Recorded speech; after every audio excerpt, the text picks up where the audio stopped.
Buongiorno, ben ritrovati. Giovedì 12 settembre 2024, rieccoci insieme in nostra compagnia per raccontarvi i fatti principali della giornata con servizi, collegamenti con i nostri inviati sul posto. In primo piano ci sarà anche oggi il maltempo, notizia di pochi istanti fa. Il presidente della Regione Veneto Luca Zaia con un decreto ha dichiarato lo stato di emergenza regionale per le eccezionali avversità atmosferiche che hanno colpito alcune aree del Veneto, in particolare le province di Padova, Venezia, Treviso dall'8 all'11 settembre scorsi.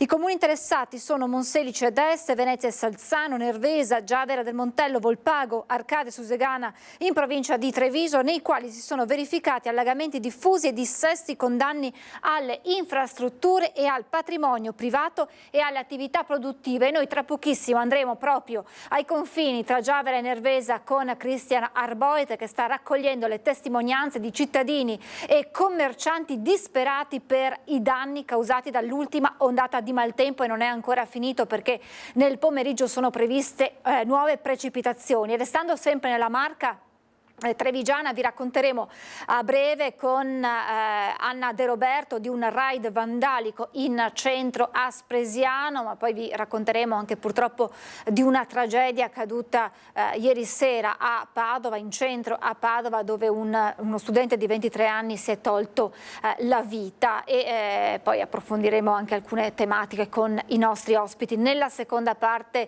di diretta. Insomma, tutto questo, o meglio parte dei tanti temi che affronteremo oggi, delle tante notizie che vi racconteremo oggi. Ho parlato di maltempo, allora iniziamo con il maltempo da Padova, con forte vento e pioggia nella serata di ieri sulla provincia di Padova, a risentirne soprattutto il Monselicense e la Bassa. L'allerta è gialla per la giornata odierna. Iniziamo da qui. Pioggia battente con scrosci improvvisi e la formazione di una supercella sui cieli di Padova, ma è stato il vento a creare i maggiori disagi a partire dal tardo pomeriggio di ieri. A essere flagellato soprattutto il Monselicense, dove la caduta di un palo dell'energia elettrica dovuta alle folate ha lasciato al buio per ora il quartiere di Santa Cosma, mentre in via Storta disagi si sono avuti sulla linea telefonica per la caduta di un palo della telefonia. Problemi anche a Stanghella e Pozzonovo, dove la forza del vento ha sradicato questo albero. Da sud a nord disagi si sono registrati anche a Cittadella, sempre per la caduta di alcuni alberi. Uno in particolare ha ostruito un sottopassaggio liberato dalla protezione civile intorno alla mezzanotte. La nuova perturbazione ha portato un deciso calo delle temperature. Nella giornata odierna resta l'allerta gialla per piogge diffuse emessa dal bollettino della regione. E poi ci sono le polemiche che accompagnano, come spesso accade, queste ondate di maltempo eccezionale che si è abbattuto sulla nostra regione, in particolar modo quello che ha interessato il Lido di Venezia, ha scatenato la reazione del consigliere regionale Dem Montanariello, che parla di mala gestione del territorio da parte del comune. Vento forte e pioggia si sono abbattuti anche sul Lido di Venezia nella notte tra martedì e mercoledì. Strade allagate, persone che correvano ovunque per cercare riparo. Nel complesso tra veneziano e trevigiano sono stati 95 gli interventi dei vigili del fuoco. In laguna sono giunti rinforzi da Mestre e Padova, anche con le autopompe. Tra i vari interventi al Lido spicca quello su un pino marittimo di oltre 20 metri di altezza che si è sradicato a causa del forte vento e della pioggia, andando ad appoggiarsi su un condominio di via Lorenzo Marcello. Dal comando provinciale di Mestre è arrivata l'autogru dei vigili del fuoco necessaria per imbragare la pianta e permettere la rimozione in primis dei rami, per poi procedere al taglio del tronco. Quanto accaduto al Lido ha scatenato la reazione del consigliere regionale Dem Montanariello, che ha puntato il dito sulla mala gestione del territorio da parte dell'amministrazione comunale. Siamo di fronte a un territorio dove l'amministrazione comunale probabilmente ha più interesse a pubblicizzare e attrarre flussi turistici che manutentare il territorio al fine di prevenire e scongiurare questi fatti di fronte alle tempeste meteomarine che avvengono. Questo lo sommiamo in un contesto delicato, su un'isola che ha due strade, dove cantieri non coordinati tra loro, tra eventi e lavori, creano già la vita difficile a quei pochi residenti che ancora restano, in un contesto dove la ciliegina sulla torta per un'isola è il caos dei ferryboat, condizio sine qua non per la vita e la mobilità delle persone che ormai ci stanno abituando ad avere code chilometriche. Quindi poca cura del territorio, poca attenzione del territorio da parte dell'amministrazione Brugnaro. Questo è desolante, crediamo che un'isola come quella del Lido meriti maggiore attenzione e i residenti maggiore rispetto. E tra poco torneremo a parlare di maltempo, ma come anticipato vi dobbiamo raccontare della tragedia che si è consumata a Padova, proprio in centro, ieri nel tardo pomeriggio, dove un ragazzo si è gettato dall'11° piano di un grattacielo. Ci aggiornano in diretta Valentina Visentin con Francesca Pezzo. Buongiorno Valentina.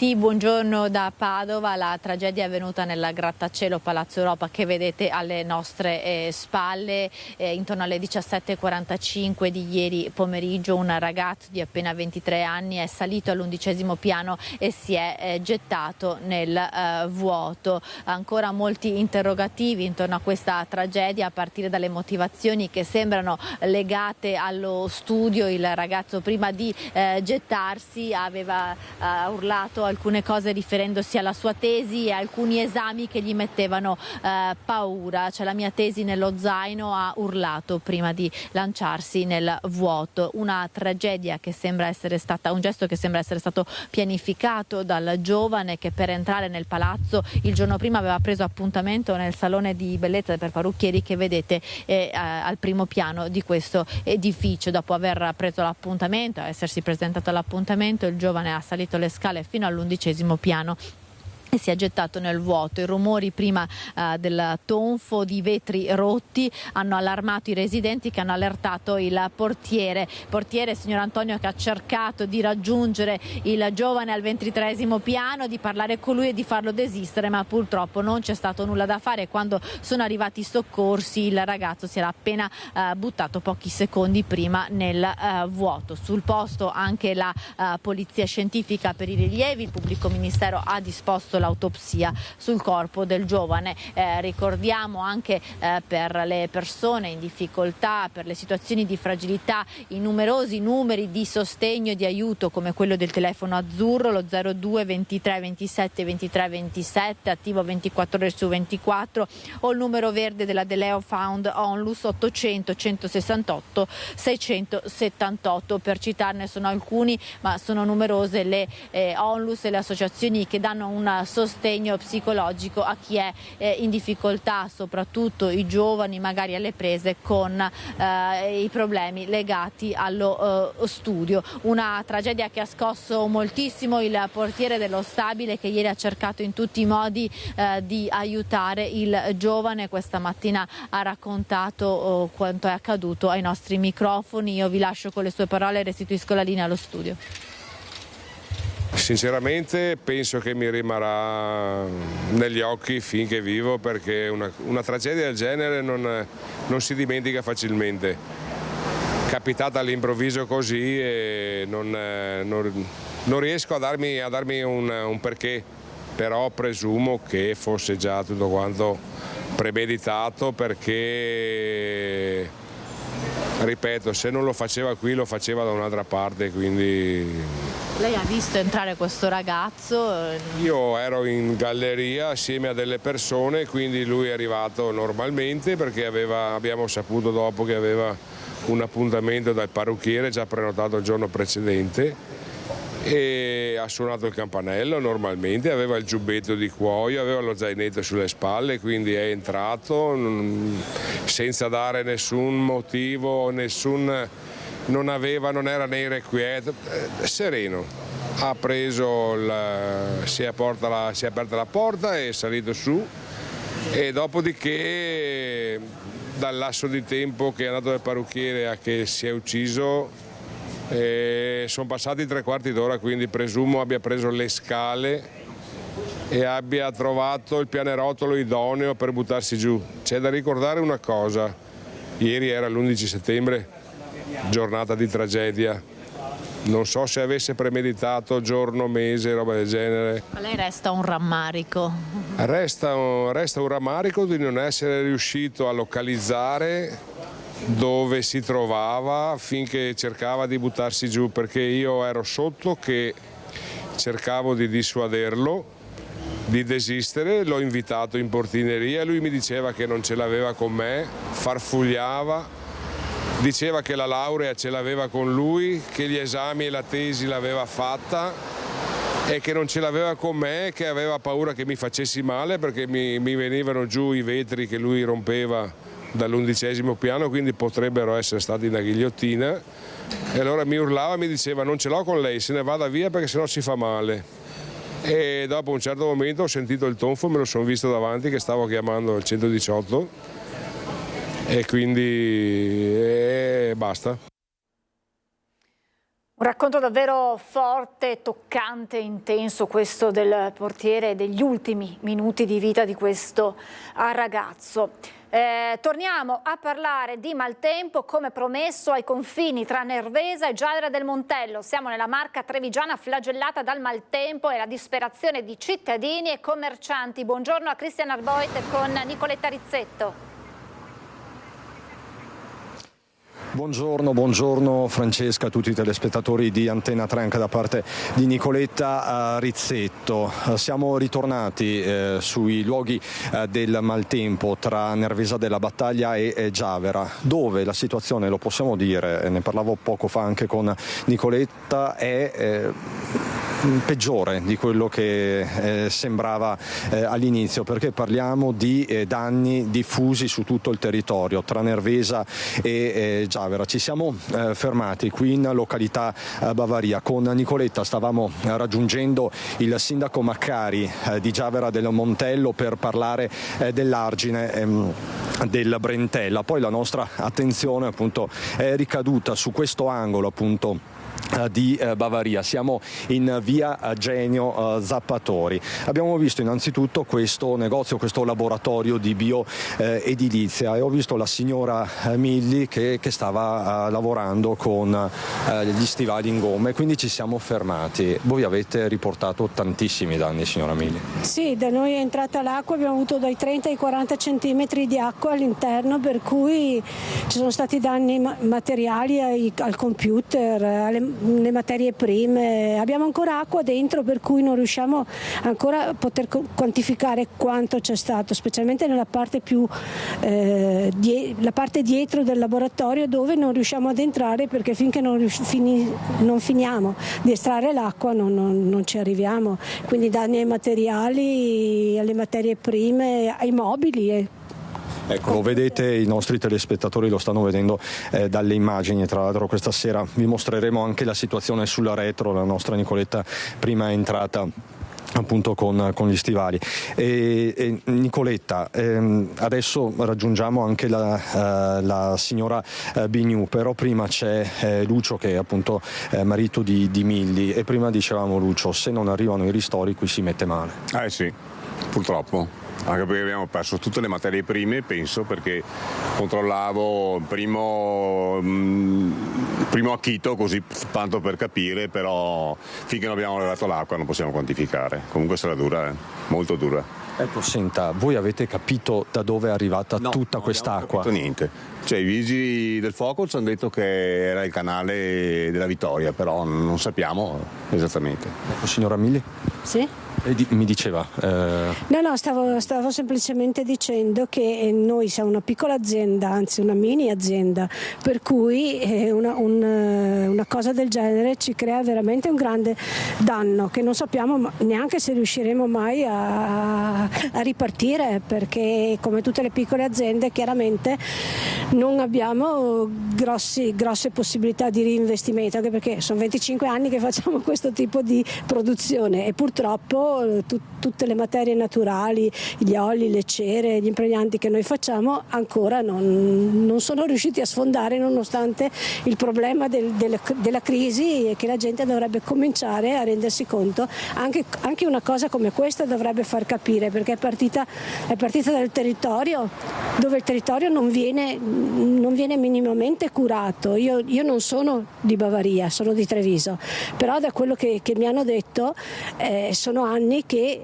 non vengono puliti i tombini, non viene fatto altro tipo di manutenzione. E questo adesso sta diventando uno dei temi. Grazie Emili, grazie Lucio, fra pochissimo.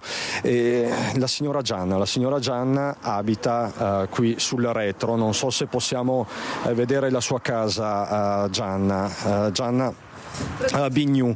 Allora, è stata una notte davvero concitata. Voi avete vissuto una notte di viva preoccupazione, di concitazione. Assolutamente sì. C'è stata prima questa bomba d'acqua, chiamiamola così, poi a un certo punto si è bloccata e quando sono stata fuori per vedere l'acqua che era fluita sotto il portico, ho sentito questo gorgoglio che sembrava una cascata, e questo mio ingresso, questo qua, fungeva da canale di sfogo, praticamente, dove l'acqua defluiva da quella direzione lì, e man mano era molto forte, tipo una cascata, al che sono riuscita a aprire il cancello, se no mi faceva da barramento, portare fuori la macchina, ma quando sono entrata già l'acqua praticamente aveva invaso tutta la casa, avendo tutte le porte ad est, sbatteva contro e penetrava. Questa è la cucina, quindi porta di qua, porta di là. Mi diceva prima elettrodomestici non funzionanti. No, poi è andato in cortocircuito e non funziona più niente. Poi è entrata chiaramente, questo è il soggiorno, con questo pavimento in legno che è tutto da tirar su, da quello che adesso sto aspettando le perizie.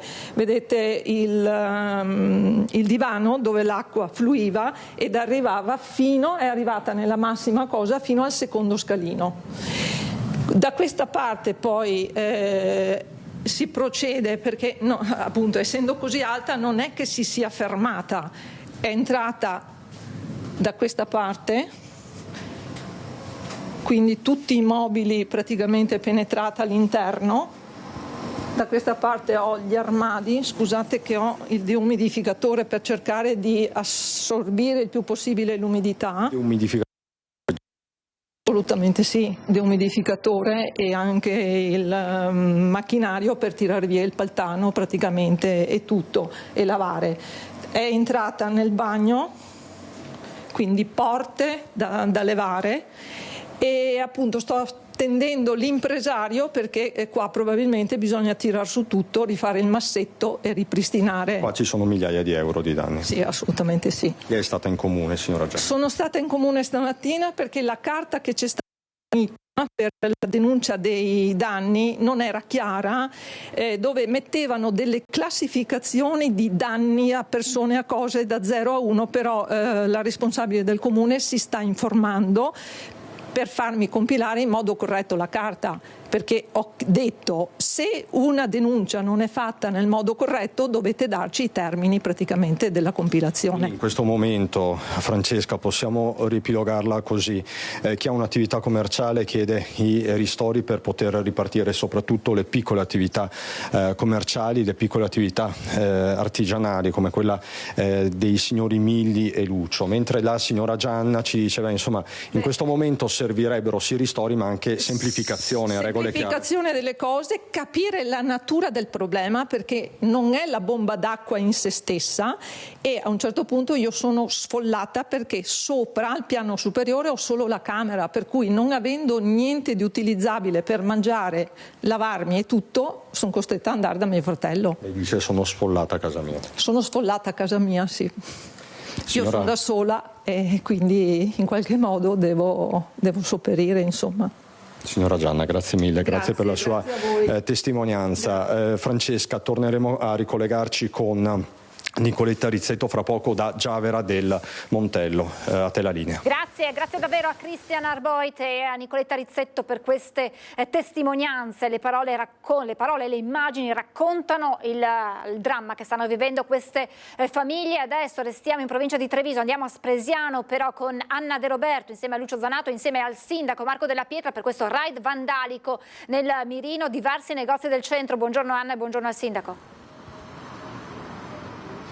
Eccoci Francesca, buongiorno. 8 sono i negozi che sono stati presi di mira da questo raid che è accaduto nella notte tra lunedì e martedì. Alle mie spalle, Francesca, c'è proprio una delle attività che sono state vandalizzate, che è la tabaccheria, ma si tratta di tutte attività che insistono proprio nel centro, nella piazza centrale di Spresiano, quindi un po' anche uno sfregio il centro dove insiste anche il comune. Siamo con il sindaco. Sindaco, allora, intanto, che tipo di effrazioni sono state fatte? Cioè si tratta di tentativi di furto o di veri e propri atti vandalici, da quello che lei ha potuto vedere e appurare? Ovviamente le indagini, Francesca, sono in corso.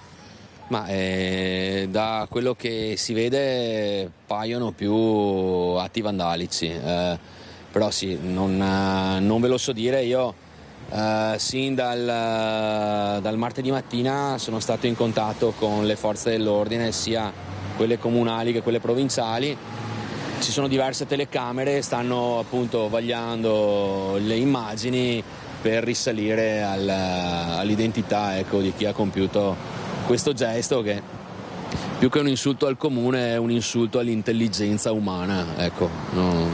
Allora, nel dettaglio, Francesca, ci sono state vetrate prese a sassate, c'è stata una porta forzata, tentativi appunto di intrusione, ma poi non veri e propri furti, presi di mira una tabaccheria, un negozio di estetista, un parrucchiere, un bar, un barbiere, quindi davvero proprio tutte le attività che sono nel cuore del centro. Allora, sindaco, noi abbiamo raccolto una testimonianza che poi, Francesca, vi faremo ascoltare, in cui c'è la paura, lo sconforto per una situazione che ha pesato, perché si tratta di commercianti che lavorano quotidianamente, si svegliano, alzano le proprie serrande, poi la mattina si trovano la propria attività ridotta in quel modo. Sono costi che devono essere coperti dagli stessi negozianti. Vabbè, assolutamente sì, sfido chiunque a non essere incazzato per una roba del genere, Ma cosa si può fare per prevenire una cosa del genere? Ma bisognerebbe che quando si prendono sti personaggi qua scontino la pena che debbono scontare senza tanti buonismi, perché dopo no mammi, nessuno dice che serve a metterli in galera pane e acqua, però anche sì, magari adesso non voglio dire cose che poi dopo potrebbero essere... Li troverete? Ma sì che li troviamo, però dopo cosa succede? Succede che li portano in caserma, vengono identificati e poi per una serie di norme che non capisco neanch'io, il giorno dopo te li ritrovi qua a fare la stessa cosa. Allora bisogna che ci sia se non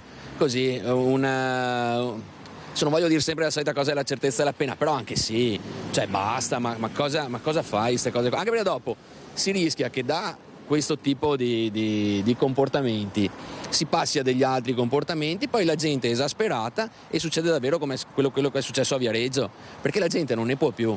Come dicevi tu, la gente si alza la mattina, lavora per mantenere i figli, per portare a casa il pane e per stare bene e tranquillo, e poi ci sono questi deficienti qua che fanno queste cose e non sa neanche perché. Le telecamere li hanno visti? Allora, ripeto, non sono io quello che deve fare l'indagine, deve far tutto, però qua sono talmente furbi che c'è una banca qui, c'è una banca di là della strada, ci sono le telecamere del comune, i negozianti anche hanno le loro telecamere, insomma, non sono dei geni, ecco. È la prima volta che succede in queste attività? Ma sì, dopo sapete che saltuariamente succede sempre, no? Un po' da tutte le parti, però ecco, sta cosa che ci sia sto senso di impunità in giro, e questo sai che fa fare certe cose. Io quando ero un po' più giovane uno ci pensava 2 volte prima di tirare una sassata da qualche parte. Allora vi facciamo ascoltare una testimonianza raccolta dal nostro Lucio Zanato di una delle vittime di questo, che sembra essere e possa essere considerato ricondotto ad un atto vandalico. Poi Francesca, vi restituiamo la linea da Spresiano. Martedì mattina alle 8:30 faccio per aprire e ho trovato la porta con un tentativo di scasso ci sono rimasto malissimo, però non sono riusciti ad entrare. Non so a chi dare la colpa, è che purtroppo qua a Spresiano ultimamente succedono dei fatti, graffiano macchine e tutto, da come ho capito stiamo vivendo un po' una situazione non tanto piacevole, anche la sera non è tanto... se fossi una donna andare fuori da strada la sera in giro per Spresiano è un po' pericoloso, non è una bella situazione ultimamente. Diciamo che alla sera ci sono minorenni che vanno in giro, anche 2 o 3 giorni fa a mezzogiorno su una via qui hanno strisciato 3 macchine in pieno giorno. Non so, sembra che abbiano un po' la facoltà di fare quello che vogliono, nessuno gli dice niente, nessuno fa niente, sanno che non rischiano nulla, non è una bella situazione. Siamo in centro di un bel paese, servizi ce ne sono e quindi è veramente un dispiacere che ci sia questa situazione qui a Spresiano. E questa dunque la cronaca da Spresiano, e continuiamo con la cronaca, ma ci spostiamo a Venezia per l'inchiesta della Guardia di Finanza che ha travolto il comune di Venezia. Oggi terzo interrogatorio per l'ex assessore Boraso. Buongiorno a Ilaria Marchiori insieme a Sandro Ponchio.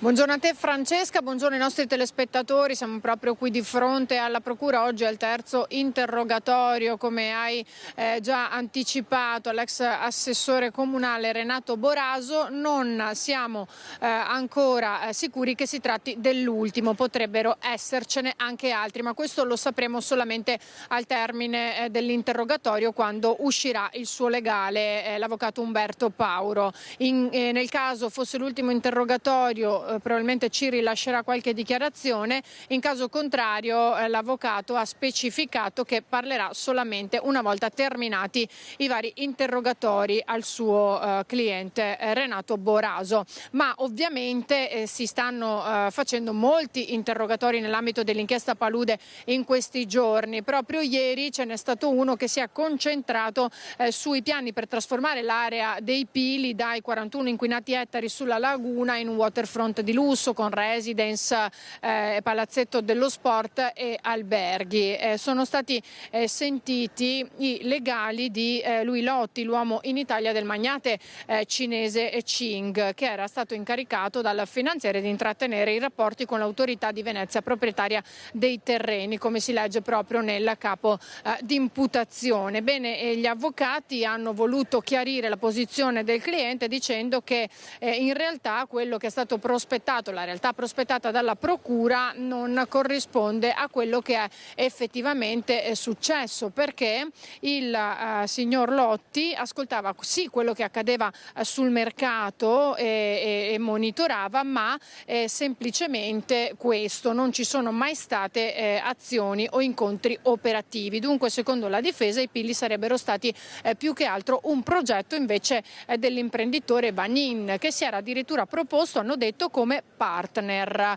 assumendosi il rischio imprenditoriale di coinvolgere altri professionisti come l'architetto Scarpa. Quindi questo è quanto hanno dichiarato ieri i legali. Non si è parlato in questo interrogatorio di 6 ore invece dell'ormai famosa tangente da 73.000 euro che per la procura sarebbe stata pagata dall'ex assessore Boraso nell'ambito dell'acquisto di Palazzo Donà e Palazzo Papadopoli. Si potrebbe invece parlarne nell'interrogatorio di oggi proprio a Renato Boraso, ma questo, ripeto, lo sapremo forse solamente al termine di questa giornata. Durerà probabilmente alcune ore come i precedenti, solamente alla fine capiremo forse di che cosa si è parlato e se effettivamente si tratti dell'ultimo oppure se ci saranno altri interrogatori all'ex assessore Renato Boraso. Per ora da Venezia è tutto, io restituisco la linea allo studio. Grazie davvero a Ilaria Marchiori per questo importante aggiornamento da Venezia. Noi andiamo avanti con la cronaca, con il processo a Diletta Miatello, accusata dell'omicidio di entrambi i genitori. Ieri, durante la requisitoria, il pubblico ministero ha chiesto per l'ex vigilessa l'ergastolo. Interrogata, la donna si è riferita ai genitori chiamandoli signora Sarto e signor Miatello. I coniugi Miatello, il signor Giorgio Miatello, la signora Maria Angela Sarto. Ha parlato di nuovo in aula Diletta Miatello, la vigilessa di 52 anni, accusata di aver ucciso i genitori senza mai riferirsi a loro come mamma o papà. Andrà a sentenza il 16 ottobre il processo. Allora la Corte d'Assise dovrà decidere se accogliere la richiesta del pubblico ministero Marco Brusegan, che per la donna, ritenuta dai periti della procura capace di intendere e di volere, ha chiesto l'ergastolo. Era la notte del 27 dicembre 2022 quando Giorgio Miatello e la moglie Mariangela Sarto vennero massacrati nella loro villetta di San Martino di Lupari. La moglie, morta dissanguata per i 27 colpi ricevuti al cranio, era stata trovata senza vita. Giorgio Miatello sarebbe morto dopo 2 mesi di agonia il 28 febbraio dell'anno successivo. Del delitto è stata accusata Diletta, ex vigilessa, una delle 2 figlie della coppia, arrestata dai carabinieri dopo una breve fuga in un albergo del Bassanese. Quest'ultima, che ha testimoniato una lunga vita di soprusi e violenze nei suoi confronti da parte dei genitori, si è sempre dichiarata innocente. In aula presente anche la sorella, costituitasi con la figlia parte civile con una richiesta di risarcimento rispettivamente di 600.000 e 224.000 euro. Il 16 ottobre toccherà prima Elisabetta Costa, avvocato difensore di Diletta Miatello, poi la sentenza. Ci spostiamo nel Vicentino, a Chiampo, dove un 71enne è stato trovato senza vita in una scarpata. Era uscito di strada e di lui non si avevano più notizie. Chiampo era uscito in macchina per andare a pranzo, ma poi era scomparso e di lui non c'erano più notizie. Non era rientrato nella sua abitazione dove viveva da solo e i parenti hanno lanciato l'allarme. I carabinieri hanno avviato le ricerche e in un paio di ore lo hanno rintracciato. Purtroppo in via Mistro Righi, lungo un tornante, era uscito di strada. Resta da capire se per una disattenzione o per un malore, ribaltandosi più volte. Un incidente che gli è stato fatale perché è stato trovato senza vita in una scarpata. Forse la tragedia della strada si è consumata sabato quando il 71enne stava tornando da un ristorante nel Veronese. Aveva appena rapinato una donna della Borsetta, la 19enne padovana fermata e arrestata grazie all'intervento del poliziotto di quartiere. È accaduto in via Valeri a Padova. Sono state le urla di una donna che rincorreva una ragazza ad attirare l'attenzione dell'ispettore coordinatore che dalla sede del posto di polizia di Piazza Gasparotto a Padova si è lanciato verso via Valeri, dove ha notato una ragazza fuggire con una borsa in mano inseguita da una 50enne. Erano circa le 11:45 di martedì quando la donna, che aveva lasciato la bici in via Valeri, ha visto fuggire la giovane con la borsa rubata dal cestino e si è lanciata all'inseguimento, riuscendo anche a raggiungerla, ma finendo strattonata e spintonata da quest'ultima. Dopo un primo tentativo di fuga riuscito, la ragazza, una 19enne padovana, è stata fermata dal poliziotto che nel frattempo aveva chiesto a un passante di allertare il 113. Accompagnata in questura, la giovanissima è stata identificata e arrestata per rapina. Nella borsetta nascondeva altra merce rubata. Un nome noto alle forze dell'ordine il suo, nonostante la giovane età, con diversi precedenti per reati contro il patrimonio e in materia di stupefacenti. Bolide a folle velocità sulle strade di Cartigliano. A denunciarlo un cittadino svegliato di soprassalto nel cuore della notte. Un vero e proprio bolide a folle velocità lungo le vie di Cartigliano e per la prima volta anche in centro abitato. È drammatica la testimonianza di Enrico, che racconta le ore di paura della scorsa notte e che dopo averlo scritto sui social sporgerà denuncia alle forze dell'ordine. Intorno alla mezzanotte sono stato svegliato da quello che si può definire tranquillamente come un boato. Mi sono svegliato, ho capito che era passata una vettura o comunque un mezzo a velocità molto elevata. Io adesso non me ne intendo, però sicuramente eravamo sopra i 130-150, che era la prima volta che passava esattamente qua sotto. Però si è sentito anche per una mezz'ora il fatto che la macchina girava qua intorno. Poi è passata una seconda volta davanti sempre alla mia abitazione qui in via Montegrappa e sempre alla medesima velocità, e questa cosa è andata avanti fino alle 2 del mattino circa. Una velocità altissima, le strade buie, un pericolo per i cittadini di Cartigliano e anche dei comuni vicini. Non l'unico episodio, racconta il testimone, ma sinora le folli corse si erano limitate alla vicina zona artigianale. Il livello è salito. Io mi sono accorto che per la prima volta ho avuto anche paura, anche stando dentro in casa, perché una macchina o comunque un mezzo che corre a questa velocità e va fuori strada riesci a sfondare tranquillamente il cancello e arrivarti dentro le mura di casa, perché era una velocità da autodromo, ecco, senza esagerare. Ha tentato di fare un video Enrico, che non è riuscito a immortalare il bolide troppo veloce. Tra i primi a intervenire il sindaco di Cartigliano, Germano Racchella.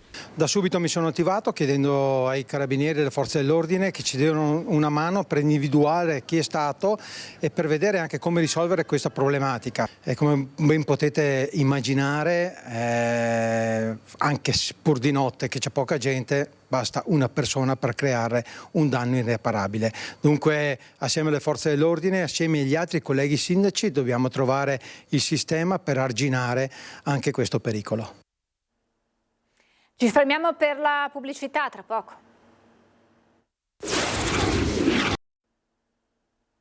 Rieccoci in diretta, parliamo del nuovo ospedale di Padova perché i tempi per la sua realizzazione saranno rispettati, lo ha confermato il sindaco Sergio Giordani.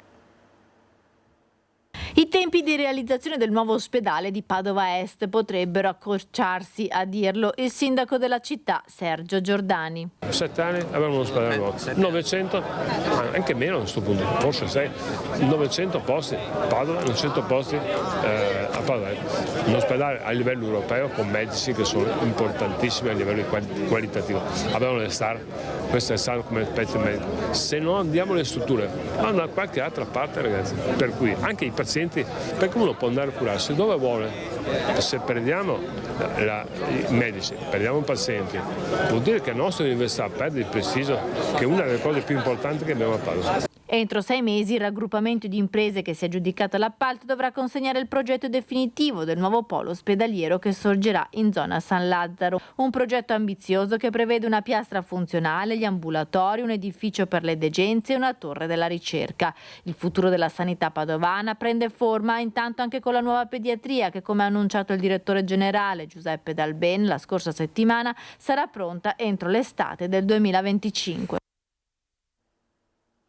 La realizzazione della diga del Vanoi non è in questo momento all'attenzione del Ministero dell'Agricoltura né nell'elenco delle priorità infrastrutturali contro la siccità. È la novità del giorno sull'ipotesi progettuale fortemente voluta dal consorzio Brent, a cui lo stesso Ministero ha finanziato esclusivamente lo sviluppo progettuale con i fondi PNRR. Si discute da mesi sull'ipotesi di realizzazione della contestata diga del Vanoi e soltanto oggi si viene a sapere che il consorzio Brent ha ricevuto esclusivamente i fondi che hanno finanziato lo sviluppo progettuale dell'opera, da progetto di fattibilità a progettazione definitiva. Null'altro di più dal Ministero dell'Agricoltura, che lo scrive nero su bianco nella PEC del 24 luglio alla provincia di Belluno in risposta alla richiesta di interrompere la progettazione e di cancellare la previsione dell'invaso. Una lettera misteriosamente sparita dai radar, sepolta nei cassetti dei palazzi istituzionali del Ministero Infrastrutture, della Commissione Permanente del Senato, della Regione Veneto e del Consiglio regionale, delle province di Belluno e di Trento, dei sindaci dei comuni interessati dallo sbarramento. Eppure quell'informazione era ed è dirimente, ciò l'ha confermato l'assessore regionale Giampaolo Bottacin, che dice come a questo punto non sia più in discussione se fare l'opera o meno. Un'importantissima novità rispetto allo scenario che si prefigurava alcuni giorni fa. Diciamo che quindi lo scenario che si prospetta è quello di una progettazione che sta andando avanti e però non c'è da nessuna parte, almeno per quanto io sia venuto a conoscenza di finanziamenti dell'opera. Ma c'è di più, afferma Bottacin. L'opera non compare nell'elenco del Ministero delle Infrastrutture e il commissario nazionale per la siccità Nicola Dell'Acqua non ha inserito la diga del Vanoi fra le opere prioritarie. Al contrario, su richiesta della Regione Veneto, sono stati compresi gli interventi per lo sghiaiamento del lago bellunese del Corlo ad Arsier e del rifacimento dello scarico di fondo del bacino per accumulare più acqua e gestire in modo ottimale la laminazione delle piene. Quindi maggior sicurezza per tutta la valle del Brenta, maggior fruibilità dell'acqua lago e dal punto di vista ambientale anche lo sghiaiamento del lago, che è un aspetto assolutamente importante, sono 107 milioni di euro. Oggi l'ipotesi progettuale del Consorzio Brenta viene commentata anche dal presidente veneto di Lega Ambiente Luigi Lazzaro. Ipotesi progettuali del tutto fuori dall'epoca storica in cui viviamo, che non hanno niente a che riguarda con l'adattamento ai cambiamenti climatici, che non sono per niente utili alle comunità e ai territori. A guardarlo oggi l'ennesimo tentativo di fare una diga sul Vanoi tale resterà anche per il Consorzio Brenta, che per contrastare i problemi legati alla siccità dovrà trovare strade alternative. L'agricoltura è evidente che deve avere un'importanza nella gestione complessiva degli aspetti socio-economici, ma è altrettanto vero che non possiamo assolutamente esporre a rischio popolazioni, peraltro che hanno già pagato conseguenze di disastri come il Vajont in passato. Parliamo della Vespa orientalis, che a Roma ha sterminato 50.000 api in un giorno, è presente anche a nord-est. I massimi esperti di questo insetto sono a Legnaro, all'Istituto Zooprofilattico, e ci spiegano cosa fare in caso di avvistamento di un nido. Sono diventate tristemente famose pochi giorni fa, quando hanno sterminato oltre 50.000 api collocate nelle arnie tricolori sul tetto del Ministero dell'Agricoltura a Roma. Stiamo parlando della Vespa orientalis, che nell'ultimo decennio ha esteso la sua presenza anche nel nord Italia, in particolare dal 2018 è arrivata prima a Trieste e poi nel nord-est. È una specie di calabrone particolarmente aggressivo, come ci spiega l'esperto dell'Istituto Zooprofilattico Sperimentale delle Venezie di Legnaro. Rappresenta un ulteriore pericolo, diciamo, per gli alveari, in quanto è una predatrice di api, in quanto diciamo, trova nelle api una importante fonte alimentare. Sostanzialmente le api rappresentano un'importante fonte proteica che la Vespa appunto utilizza per l'alimentazione della covata. La Vespa orientalis è classificata come una specie neonativa perché storicamente è presente in Sicilia. L'arrivo a nord-est, soprattutto a Trieste, ha fatto preoccupare gli apicoltori, visto che sono particolarmente ghiotte di api. E in un contesto generale la presenza appunto di queste vespe, sia dell'orientalis ed eventualmente anche della velutina, possono causare un danno notevole. Addirittura la velutina è in grado di azzerare quasi un alveare nell'arco di una giornata. La Vespa orientalis crea i propri nidi a terra. In caso di ritrovamento nei giardini delle proprie abitazioni, ecco cosa si deve fare. Importante è la segnalazione ai servizi veterinari, anche se la competenza non è specifica dei servizi veterinari, però è importante, sono un importante punto di riferimento. E poi i servizi veterinari, i servizi delle ASL hanno la possibilità di intervenire per neutralizzare questi nidi qualora rappresentassero effettivamente un pericolo per la popolazione. Anche sull'uomo può avere conseguenze fastidiose e dolorose in caso di puntura, come accade con il calabrone europeo autoctono. È importante ovviamente nel limite del possibile evitare il contatto con la vespa, e quindi se si dovessero incontrare le vespe è importante rimanere fermi e allontanarsi lentamente, evitando ogni reazione, ogni movimento, no? In genere si cerca di scacciare l'insetto fastidioso, e questo è proprio il comportamento che non deve essere adottato. Insomma, consigli utili da ricordare in caso di avvistamento. E adesso saluto il senatore Andrea Martella del Partito Democratico. Ben ritrovato, grazie per essere con noi. Grazie a lei e buongiorno a tutti i vostri telespettatori. Allora, senatore, io partirei dal tema, un po' il tema di questi ultimi giorni, che è quello del maltempo. Ci troviamo ancora oggi a fare i conti con la devastazione lasciata dalle piogge, allagamenti. Abbiamo raccontato prima la situazione a Nervesa, tra un po' torneremo a Giavera, ma è una situazione diffusa in tutta la nostra regione. L'abbiamo detto in apertura che il Presidente della Regione Veneto con un decreto ha dichiarato lo stato di emergenza. competenza regionale, ma ricordiamo che c'è un nodo che riguarda i fondi destinati ai comuni che erano stati colpiti dalle precedenti ondate di maltempo che avevano visto il Veneto ricevere ben poco rispetto a quello che era poi la vera e propria conta dei danni. Sì, è così. Noi ci troviamo sempre più spesso di fronte a fenomeni atmosferici che creano dei danni al nostro territorio. È il frutto dei cambiamenti climatici, della crisi climatica e anche dell'accelerazione dei mutamenti climatici, ed è il frutto anche di un territorio che ha dei problemi dal punto di vista idrogeologico. Bisogna intervenire, bisogna programmare, bisogna fare opere che possano evitare che ad ogni precipitazione di un certo rilievo ci possano essere danni alla nostra agricoltura, alla nostra economia, alle famiglie, alle imprese. E poi naturalmente bisogna anche indennizzare chi ha avuto questi problemi, mettere delle risorse economiche per recuperare i disastri che ci sono stati. E come lei ha detto, abbiamo visto che ultimamente anche nei comuni della Riviera del Brenta ci sono stati grandi danni e fondi non ne sono arrivati. Quelli che sono stati stanziati oggi dal governo sono una percentuale minima che non potrà affrontare tutti i problemi, e questo è un fatto grave perché è evidente che il Veneto rischia di essere abbandonato, nonostante tanti discorsi che si fanno, tante ordinanze richieste, poi alla prova dei fatti le risorse sono molto poche. Questo crea dei problemi ai cittadini e alle imprese. Cosa dovrebbe fare la Regione? Battere i pugni per ottenere quello che le spetta?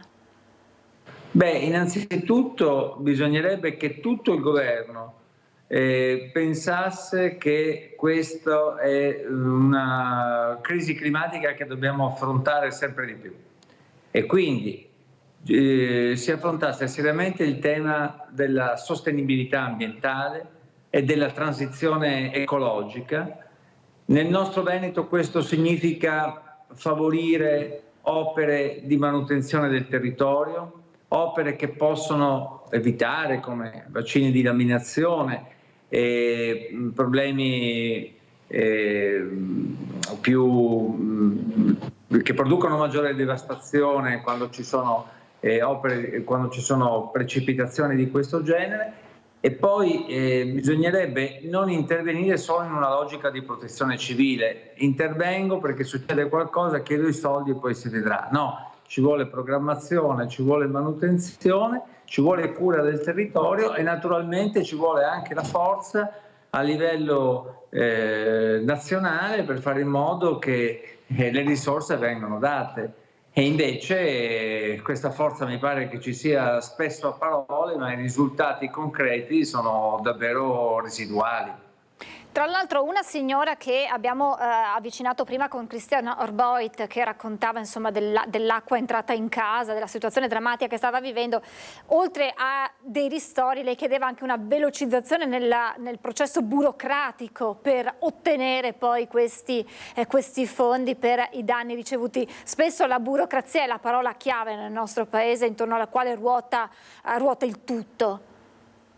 Sì, basti pensare che i danni a cui ci riferiamo, cui abbiamo parlato prima, si riferiscono all'estate scorsa, esatto, quelli della Riviera del Brenta. Quindi questa signora ha perfettamente ragione, non solo devono essere riconosciuti i danni, devono essere finanziate, devono esserci le risorse finanziarie per poterli recuperare, ma tutto questo deve avvenire in tempi veloci, perché se no una famiglia viene comunque messa in ginocchio. Ecco, allora vede, quando si parla di autonomia, per esempio, si dovrebbe parlare di come rendere l'amministrazione più efficiente, più veloce nel fare le proprie procedure, quindi più vicina ai cittadini. Questa è la vera autonomia di cui noi dovremmo parlare, essere più vicini ai cittadini e garantire a loro risorse quando vengono fatte di questo genere o servizi quando dei servizi hanno bisogno.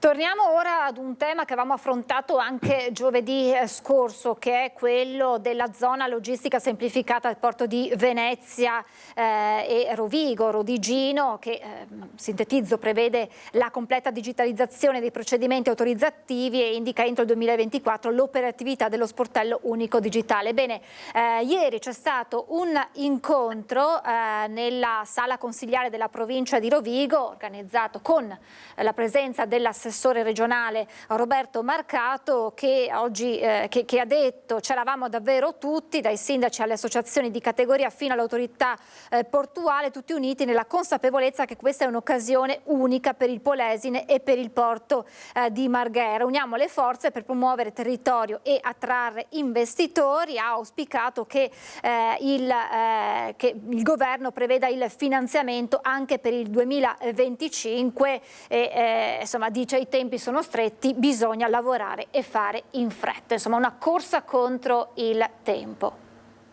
Sì, è proprio giusto quello che lei ha detto, anche il sottotitolo, è proprio una corsa contro il tempo, perché purtroppo il governo è arrivato con grande ritardo rispetto ad una scelta che, ricordo, fu fatta nel passato dai governi di centrosinistra, anche quelli di cui io facevo parte, anzi ne fui il proponente. Oggi tutti parlano della ZLS, vedo che le imprese, le istituzioni, le associazioni di categoria parlano di un grande risultato. Peccato che si siano persi, ormai questo governo c'è da 2 anni e quindi si siano persi 2 anni.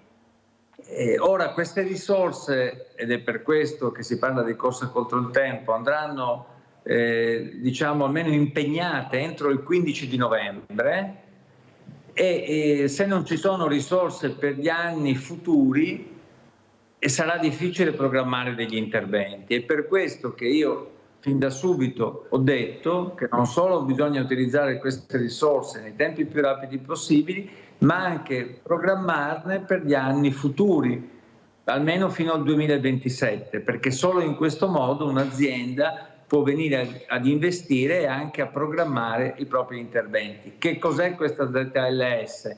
È un'area che ci siamo in qualche modo inventati dal punto di vista delle possibilità di intervento da parte delle aziende, che c'è attorno al porto di Venezia e al Polesine, e che prevede che le aziende possano insediarsi, avere dei contributi d'imposta, dei tempi semplificati nel fare dei tempi più veloci nel fare i propri interventi, delle semplificazioni nelle procedure, e quindi è un modo per attrarre le imprese. E io penso che sia fondamentale. L'importante è che però questo si faccia e si faccia in tempi rapidi. Anche la Regione ne ha tanto parlato per tanti mesi e ogni tanto protestava contro il governo e solamente adesso si è arrivata a una qualche soluzione. Ci deve essere una strategia per guardare al futuro e io credo che questo sia fondamentale se vogliamo anche che questi diventino fatti e non parole.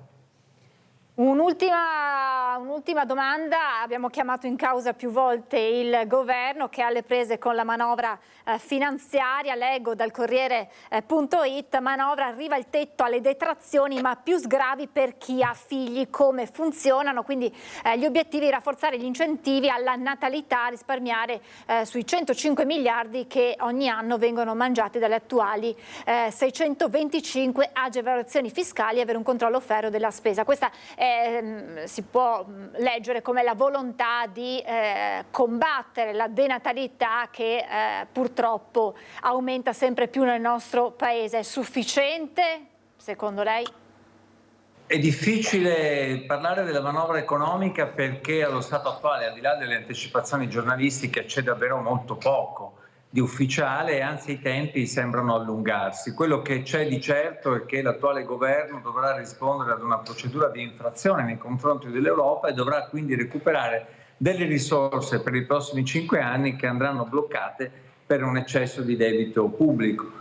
E poi bisognerà vedere quali sono gli interventi che è possibile fare, che io penso dovrebbero sostenere le famiglie, il costo della vita, e dovrebbero affrontare un innalzamento degli stipendi e delle pensioni.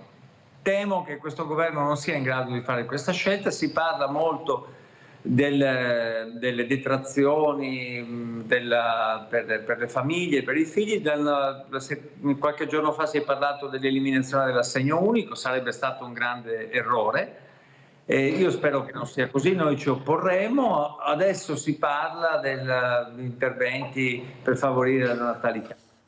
Verificheremo di che cosa si tratta, può essere una direzione, ma come sempre il problema non è mai la monetizzazione, ma è anche creare un contesto.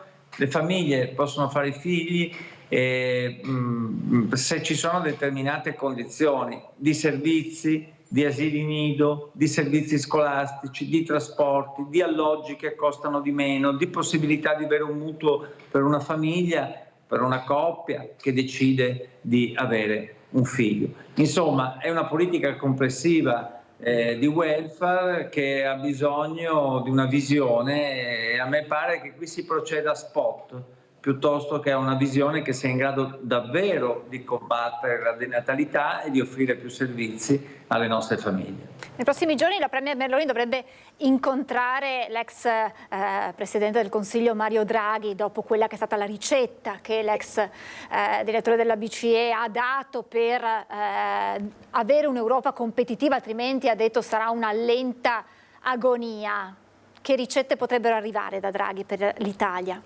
Beh, nel suo rapporto ha sostanzialmente ribadito la necessità di avere un'Europa più forte, più coesa, un mercato maggiormente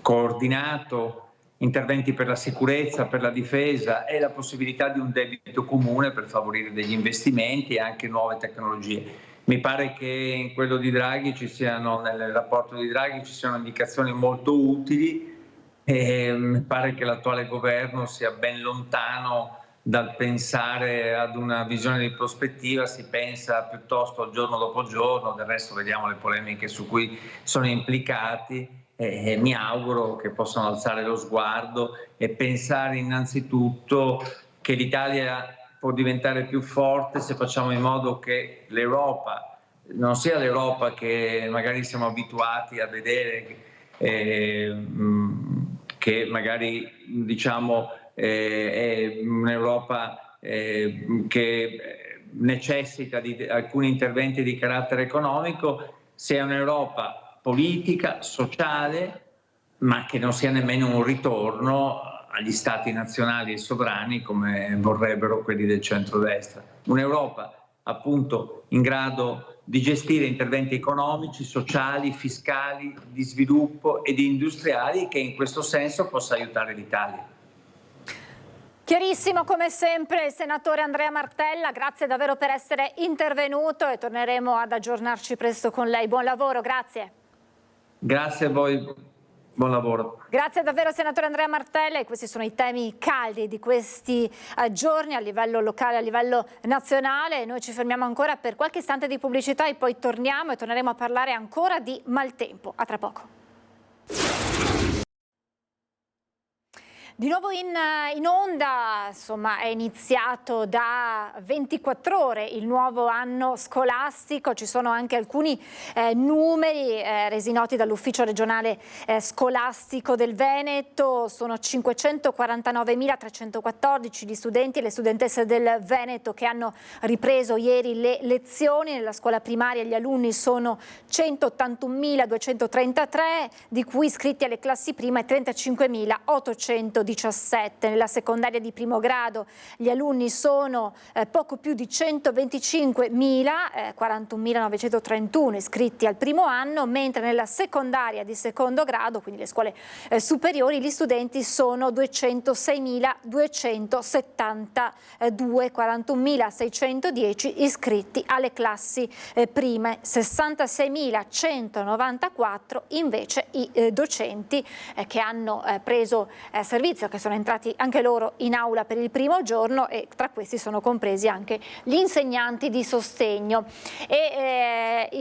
Avvio di anno scolastico accompagnato dalle polemiche a Vicenza per l'aumento delle rette alle mense scolastiche. Luisa Bertini ne ha parlato insieme all'ex sindaco Francesco Rucco.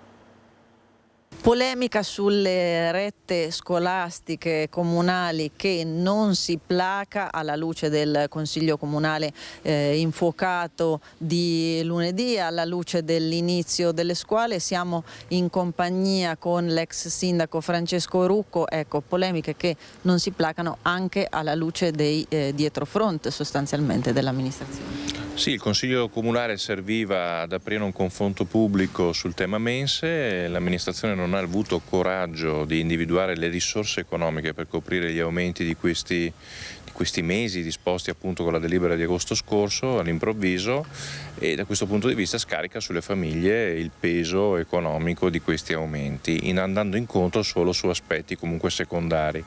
Si tratta di capire ora cosa intende fare rispetto all'inizio delle scuole. Lei dice si potevano compensare questi aumenti in qualche modo, c'era margine per poterlo fare? Tante amministrazioni che sono passate, al di là della mia, abbiamo sempre trovato i fondi a bilancio per coprire questi aumenti, tenendo sempre calmierata la tariffa della mensa, perché viene scaricata sulle famiglie. Non tutte le famiglie hanno la possibilità di farvi fronte in maniera puntuale, da qui i ritardi nei pagamenti, da qui la necessità del recupero coattivo, che devo dire anche, ricordato in aula, l'assessore Tollio faceva anche personalmente dagli uffici comunali e arrivava a una copertura del 97% dei crediti.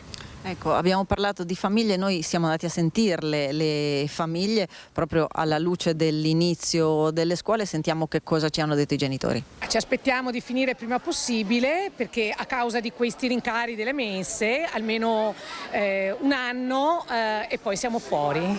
È argomento molto caldo e siamo stati molto delusi anche da come è andata l'incontro con l'amministrazione. Aspettate un nuovo dietrofront?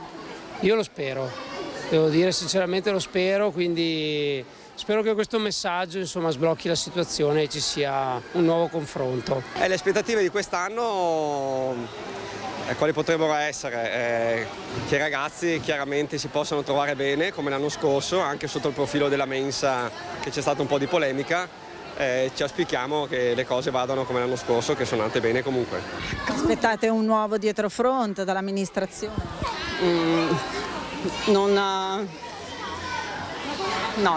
saprei cosa. Penso di sì, che il comune ci verrà incontro, però veramente io rimango ferma sul fatto che sono rimasta davvero delusa da genitori che non hanno pagato. Ecco, abbiamo sentito il commento delle famiglie, ovviamente su più fronti. Lei ci parlava anche dei rischi. I rischi sono molto chiari, siamo seriamente preoccupati del fatto che i genitori si arrangino con la protesta del panino, ad esempio, possano mettere a repentaglio gli equilibri all'interno della scuola con gli altri bambini che fanno la mensa, piuttosto che la stessa gara d'appalto che dovrebbe essere effettuata nei prossimi mesi. È chiaro che un appalto diventa anche appetibile da un punto di vista economico se il servizio funziona. Se il servizio non ha utenti è evidente che non vi partecipa nessuno, quindi bisogna stare attento a trovare il giusto equilibrio. Questo è un invito che faccio all'amministrazione, in particolare al sindaco. Ecco, e io ringrazio Francesco Rucco per essere stato con noi. E questa è la situazione con l'inizio dell'anno scolastico. Adesso noi cambiamo argomento, parliamo di telefono amico e parliamo delle richieste di aiuto di persone che sono sul punto di compiere il gesto più estremo, di togliersi la vita, ma fanno forse quell'ultimo tentativo di avere quella parola giusta per continuare a lottare. Ringrazio, saluto Martina Tagliapietra, responsabile formazione telefono amico di Venezia. Buongiorno e grazie per essere con noi. Buongiorno, grazie a voi. Noi abbiamo aperto questa diretta raccontando la vicenda di questo studente 23enne che a Padova si è tolto la vita lanciandosi dall'11° piano. Abbiamo sentito il racconto del portiere dello stabile che ha raccontato quegli ultimi momenti di vita del ragazzo che era preoccupato di poter far male a questo signore con i vetri che si stavano rompendo e dicendo sono in regola con l'università, ho qui la mia tesi di laurea, una disperazione che chiaramente poi la magistratura ricostruirà, farà chiarezza, ma un gesto estremo che riguarda un ragazzo di 23 anni cosa può nascondere dietro dalla vostra esperienza che raccogliete sul campo ogni giorno? È un dolore straziante sicuramente, però come dire, non c'è un'unica motivazione. C'è magari un fattore scatenante che in quel momento crea il panico, questa emozione tanto forte da non riuscire a sopportarla. È complesso, non c'è una causa sola. Chi vuole farla finita vuole finire una sofferenza, non pensa di finire la vita, vuole solo far finire una sofferenza che non riesce più a sopportare e vede quello come unico modo, per cui quando si cerca la causa è un po' sì, una battaglia persa. Ci sono tante cose che possono passare dentro all'anima, alla testa di una persona, e segnali che a volte non vediamo, segnali che a volte non ci sono perché la sofferenza rimane dentro, però è la mancanza di quella sensazione di essere compresi e la vergogna di provare delle emozioni negative che a volte sono difficili da sostenere, no? Da parte di chi ci sta vicino, e quindi questo si accumula con tutto quello che può succedere alla persona. Certo, io devo interromperla qualche istante perché avevo annunciato un nuovo collegamento sul Maltempo, poi magari così nel frattempo vediamo se riusciamo a sistemare questi piccoli problemi di audio con la dottoressa Tagliapietra, perché non si sentiva benissimo tutte le sue parole. Andiamo, l'aveva anticipato lo stesso Christian Arboit ad inizio diretta in collegamento da Nervesa, adesso si è spostato a Giavera del Montello, anche qui continua la conta dei danni mentre è crollato un pezzo di argine. Buongiorno Christian, che dovrebbe essere anche in compagnia della sindaco di Giavera. Buongiorno di nuovo a Christian Arboit insieme a Nicoletta Rizzetto.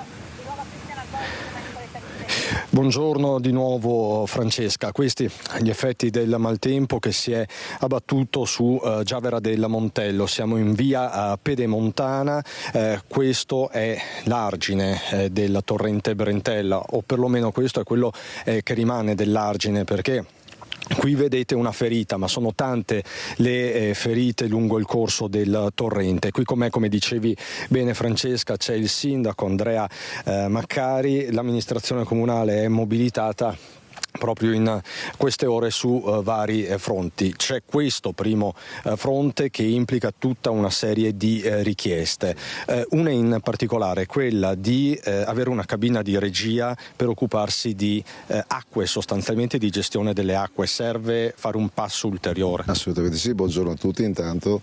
Assolutamente sì, noi abbiamo già cominciato a fare il piano delle acque in cui stiamo attendendo il parere degli organi sovracomunali, però dal mio punto di vista, proprio anche perché Giavera ha una conformazione rispetto ai comuni limitrofi di Nervesa e di Volpago che è più bassa, quindi noi siamo anche bacino refluo di quelle che sono, e questo è stato uno dei temi anche dell'inondazione l'altra sera, soprattutto che è stata lenta, cioè noi abbiamo avuto casi anche alle 3 di notte di inondazioni scantinati, però dal mio punto di vista dobbiamo lavorare a livello intercomunale con una cabina, perché sia quello che riceviamo ma quello che poi anche diamo agli altri comuni deve essere sotto una regia unica dal mio punto di vista. Ecco, questa è la proposta, questo è l'appello appello che parte oggi dal cuore del Montello, di questo Montello ferito. Poi il sindaco ci teneva a fare un appello particolare, preciso ai cittadini. Quale, sindaco? Assolutamente sì, noi abbiamo già ieri mandato un messaggio a tutta la comunità di portare in comune l'esposto dei danni con la documentazione fotografica dei danni che avete avuto in qualsiasi forma di allagamento, in modo che poi noi come cabina di regia riusciamo a comunicare e con la regione, visto che stamattina Zaia poi ho visto che ha dato lo stato di calamità, ma anche con gli enti di competenza sulla gestione appunto di questi bacini. Quindi rinnovo il mio appello di portare l'esposto in comune dei danni che avete avuto a tutti i cittadini di Giavera. Ecco, questo è basilare, importantissimo in questa fase, vista proprio la dichiarazione di stato di emergenza regionale da parte del presidente Zaia. Poi chiaramente i canali sono quelli governativi, le partite sono sempre abbastanza lunghe, però l'importante è documentare. Grazie sindaco Maccari. Con le immagini di Nicoletta Rizzetto, Francesca, ti restituisco la linea da via Pedemontana di Giavera del Montello. A te la linea. Grazie davvero Cristian, grazie al sindaco e grazie naturalmente a Nicoletta Rizzetto. Poi questa sera nei nostri telegiornali vi racconteremo con altre voci e altre immagini quella che è la devastazione provocata da questa nuova ondata di maltempo, ma noi torniamo a parlare con Martina Tagliapietra, di Telefono Amico, di quelle che sono le richieste d'aiuto di persone che sono talmente disperate da pensare di compiere l'ultimo gesto. I dati che voi avete a disposizione parlano di un aumento nel 2023 di richieste del 24% in più rispetto al 2022. Quest'anno va un po' meglio in questi primi mesi? Quest'anno va un po' meglio, ma chiaramente l'anno è ancora in corso, per cui sì, chissà se appunto continuerà così oppure no. Sono aumentate molto negli ultimi anni, soprattutto dopo il 2020, insomma da quel momento lì l'esigenza è stata maggiore e anche la capacità di chiedere aiuto, mi viene da dire, è stata maggiore. Anche perché, sì, ho detto che va un po' meglio, ma anche solo una richiesta d'aiuto è significativa di un disagio che va comunque aiutato e soccorso, per cui il vostro obiettivo è quello di azzerare queste richieste d'aiuto. Chi vi chiama? È possibile tracciare un identikit di chi vi chiama? Sono aumentati i giovani, sono più donne, più uomini, insomma, chi chiede il vostro aiuto?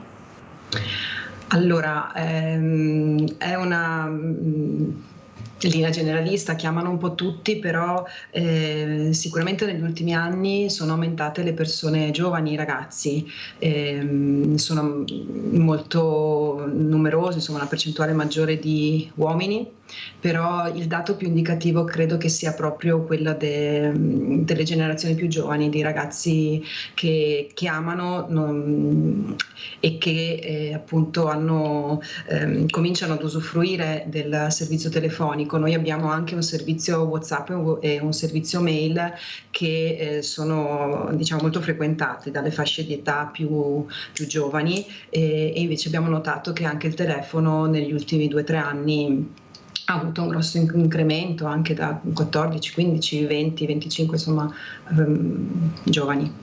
Che storie hanno alle spalle questi giovani che chiedono aiuto? Ma hanno bisogno di confidarsi con qualcuno che non li giudichi, che comprenda senza sminuire il loro dolore, il loro stato d'animo, e qualcuno che sanno che non soffrirà, nel senso che molto spesso si ha paura di parlare con chi abbiamo intorno proprio per non far soffrire i genitori o gli amici, oppure per vergogna di quello che provano, e quindi sapere che c'è una persona che non li conosce, che loro non conoscono, che è priva di giudizi, che è priva di di rassicurazioni, che sono sintomo di poca comprensione. Ragazzi molto giovani, anche in età insomma i preadolescenti, enfatizzano molto, cioè sentono molto ampliate, no, le loro sensazioni, per questo spesso ci si trova a dire a minimizzarle, oppure appunto proprio per la loro giovane età si pensa che siccome hanno tutta la vita davanti, no, è impossibile che stiano così male, eccetera, e invece i momenti bui, i momenti di tristezza capitano e si sta meglio quando ci si sente compresi e senza la paura di questi pensieri bui. Voi, alla luce proprio di questi dati, avete deciso di ampliare il vostro servizio di ore d'ascolto quotidiane? Sì, dal 1° settembre il servizio è attivo, quello telefonico ovviamente è attivo dalle 9 alle 24 invece che dalle 10, quindi una fascia un po' più ampia. Chiaramente c'è bisogno però di qualcuno che dall'altra parte del telefono risponda a queste richieste d'aiuto, e quindi voi siete sempre alla ricerca di nuovi volontari. Si rinnova quindi l'appello a chiunque abbia tempo a disposizione, ma anche abbia che caratteristiche per diventare volontario di Telefono Amico. Allora, noi facciamo un corso per nuovi volontari una volta all'anno e il prossimo corso partirà a gennaio, il 13 di gennaio. Chi può partecipare? Può partecipare chiunque abbia, ovviamente dalla maggiore età, chiunque abbia voglia di un po' esplorare se stesso e mettersi anche in discussione anche rispetto a molte tematiche difficili, quali possono essere la vita e la morte, e che abbia voglia di mettersi al servizio di altri, dell'ascolto di altri, senza appunto avere, come dire, un riscontro concreto che ovviamente che vada oltre alla relazione. Quello che noi abbiamo come riscontro è la relazione con l'altro, e quello che instauriamo e quello che riceviamo.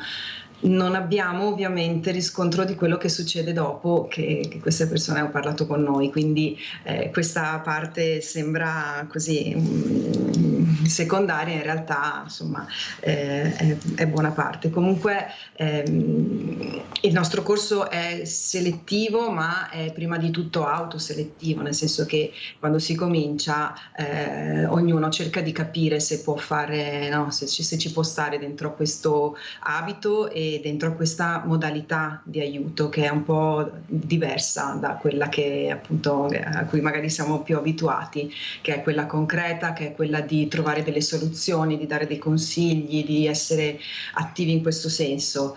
Il nostro volontario deve lasciare lo spazio all'altro e fare appunto spazio perché l'altra persona, con le sue emozioni, con i suoi stati d'animo, possa entrare e sentirsi compreso. Questo. C'è un evento in programma, intanto ricordo che il 10 settembre è stata la giornata mondiale per la prevenzione del suicidio, e il 15 settembre in 18 piazze italiane, ce ne saranno anche, ci saranno toccate anche piazze venete, ci sarà questa iniziativa Non parlarne è un suicidio, quindi parlarne, far emergere questo disagio. Come si svolgerà questa giornata del 15 settembre? Allora, il 15 settembre appunto in tutte le piazze delle città in cui c'è un centro di Telefono Amico, il Veneto ne ha 5 di centri, per cui oltre a Venezia c'è Padova, Treviso, Vicenza e Bassano.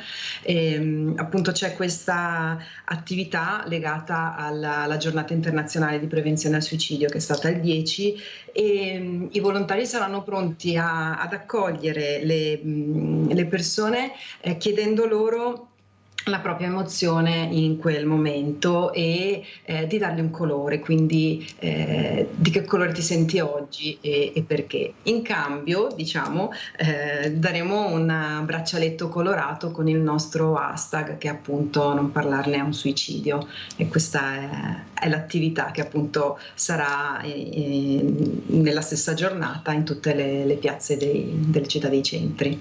L'occasione per conoscere meglio la vostra attività e magari per avvicinarsi. come volontari e affrontare il vostro corso. Grazie davvero, grazie per questo racconto. Torneremo ad aggiornarci presto con voi per raccontare altri aspetti del vostro volontariato, del vostro importante impegno per salvare le persone, aiutarle, dando quella parola giusta. Grazie davvero a Martina Tagliapietra, responsabile formazione Telefono Amico di Venezia. Grazie ancora e buon lavoro. Grazie a lei, buona giornata, buon lavoro. E io corro subito da Monica Smiderle sotto il diluvio perché il maltempo continua a provocare danni. Questa volta è una frana che ha davvero fatto paura. Buongiorno Monica. Buongiorno a te Francesca, buongiorno a tutti i nostri telespettatori. Dicevi bene, il maltempo continua a provocare danni sul territorio bassanese ma anche in quello marosticense. Questa volta siamo a Sant'Eusebio, che è questa frazione collinare di Bassano del Grappa. Siamo sotto la pioggia perché anche oggi piove molto, piove forte. Il distacco lo vedete qui a mio fianco, è un grossissimo masso del volume di circa 8 metri cubi che si è staccato dalla parete della collina scivolando fino a pochi metri da un'abitazione. Nel suo scivolamento, nella sua caduta ha sradicato piante, ha abbattuto ulivi, probabilmente si è staccato dall'alto della collina. Fortunatamente si è fermato in questo punto perché chiedo al collega Andrea Benetti di farci vedere con le immagini. Il masso si trova davvero a pochi metri da questa abitazione che è la vecchia canonica dell'antica pieve di Sant'Eusebio, che è la chiesa che si trova a lato della canonica e che è proprio a ridosso del masso che si è distaccato dalla collina. Questa mattina c'è stato il sopralluogo da parte dei vigili del fuoco e dei responsabili dell'ufficio tecnico comunale per cercare di capire com'è la situazione della parete della collina. Allora ci sono anche degli altri massi che si sono staccati, non ci hanno ancora detto il volume di questi massi che sono pericolanti. È una situazione in divenire che ha costretto alla chiusura della strada, la strada che porta verso l'eremo di San Bovo e Varrovina. Vedete il nastro rosso e bianco che impedisce il passaggio di pedoni ma anche ovviamente delle macchine. Questa è una zona tra l'altro molto frequentata dai turisti e da gente che viene a passeggiare sulle colline bassanesi, quindi il passaggio in questo momento è impedito. Sono rientrati i tecnici in comune, in ufficio, per fare il punto della situazione